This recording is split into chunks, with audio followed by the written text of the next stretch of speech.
முத்துக்கருப்பா, டேய்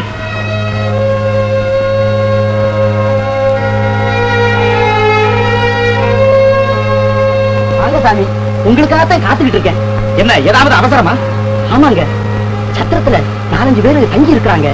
அவங்கள பார்த்தா வெளியூர் மாதிரி இருக்குது. நடவுட பாவனை எல்லாம் சந்தேகப்படுற அளவுக்கு இருக்கு சாமி. அப்படியா?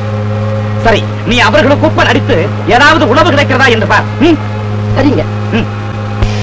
கையெடுங்க கையெடுங்க. படையில எவ்வளவு வீரர்கள் இருக்காங்க, கோட்டையில எந்தெந்த இடத்துல ரகசிய சுரங்க வழி இருக்கு, இவ்வளவுதான். இது தெரிஞ்சா போதும். ஒரு சின்ன விஷயம் என்ன, ராஜா எந்த சமயத்துல தனியா வருவார், இவ்வளவுதான் ஐயா. அவ்வளவுதானே. நாளைக்கு இதே நேரத்துல புள்ளி விவரமா உங்ககிட்ட எழுதியே கொடுத்து போடுறேன். இதுல 200 வெள்ளி பணம் இருக்கு. 200 வெள்ளி பணமா? ஐயோ, நீங்க நல்லா இருக்கணுங்க.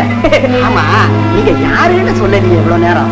சத்தரம் ஐயா, நம்பலாம் இல்ல? என்னங்க இது, தலவாசப்படியிலேயே சொன்னனே நம்பலாம்னு.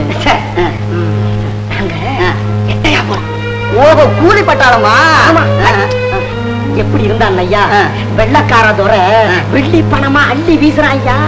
நம்ம ராசா எவன் கொடுப்பான்? வேற மடக்கு கையே மடங்கித்தானே போயிருக்கு. ஏன் வாதமா? ஆமா, ஒரு விஷயமா ஒருத்தகிட்ட வாதம் பண்ணுவேன். அதுல வந்த போனாரு, வேற ஒண்ணும் இல்லை.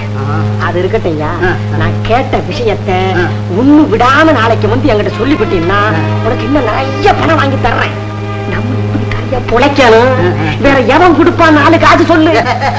நல்லா சொன்னீங்க, நல்லா சொன்னீங்க. 100ல ஒரு பேச்சு. அதுவும் எங்க ராசா இருக்காரு, மகா கருமிப்பய, வெள்ளக்கார பய. துரைன்னு சொல்லு. எவ்வளவோ மிரட்டுறா, அவனுக்கே கொடுக்க மாட்டேங்கிறப்ப துரோகி இங்க நமக்கா கொடுக்க போற?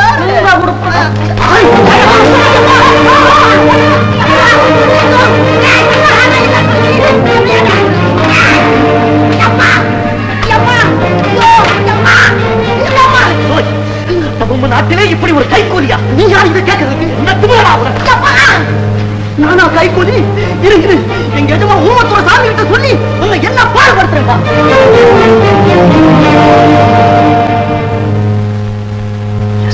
ஊமத்துறை சுவாமி